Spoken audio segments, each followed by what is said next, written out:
अनाज किस तरह से हमारे पेट के लिए फायदेमंद और नुकसानदायक है, इसको भी थोड़ा सा विस्तार से बताइए।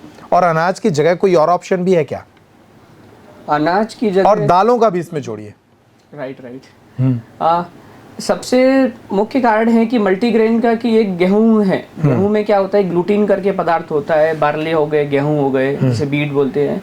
तो उसमें एक ग्लूटीन करके एक रहता है, एंजाइम नहीं बोल सकते, एक प्रोटीन बोल सकते हैं। हाँ।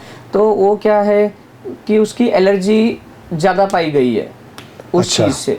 तो जब भी हम धीरे धीरे अनाज, जिसको अगर वो पचता नहीं है अनाज, तो गेहूं की जिस चीज़ को नहीं पच रही है, तो अगर उस चीज़ का सेवन कर रहा है, जैसे कि बच्चों के अंदर हम ज़्यादातर ये करते हैं, तो वो धीरे धीरे उसकी जो अब्जॉर्प्शन, जिससे हम बॉडी में लेने की जो क्षमता है, वो इंटेस्टाइन पे जो अब्जॉर्प्शन करते हैं चीज़ें, वो धीरे धीरे कम होती जाती हैं, मतलब ख़त्म होती जाती हैं वो एलर्जी के कारण।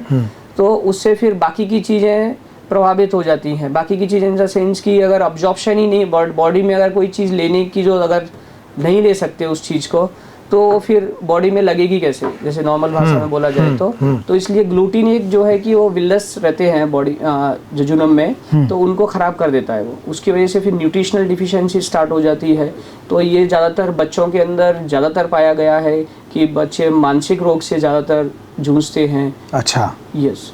तो इसलिए कि बच्चे कोई बार बार लूज मोशंस जा रहा है। तो आप कह रहे हैं नॉर्मल गेहूं के मुकाबले मल्टीग्रेन ठीक है? मल्टीग्रेन ठीक है। राइस खा सकते हैं, रागी खा सकते हैं, उनमें कैल्शियम की मात्रा भी ज़्यादा है रागी में, और इन चीज़ों का ज़्यादा सेवन करेंगे तो ज़्यादा अच्छा है। लेकिन हमें इसका पता कैसे चलेगा कि हमारे बच्चे को या तो किसी को भी ग्लूटीन से एलर्जी है? हाँ। तो इसके लिए आपको डॉक्टर को मिलना ज़रूरी है। वो कुछ स्पेसिफिक टेस्ट रहते हैं उस चीज़ के, उनसे वो करा के चेक करते हैं। कभी कभी लगती है तो दूरबीन की जांच करते हैं, जिसे कोलोनोस्कोपी बोलते हैं, और उसमें बायोप्सी लेके उस चीज़ का पता किया जाता है।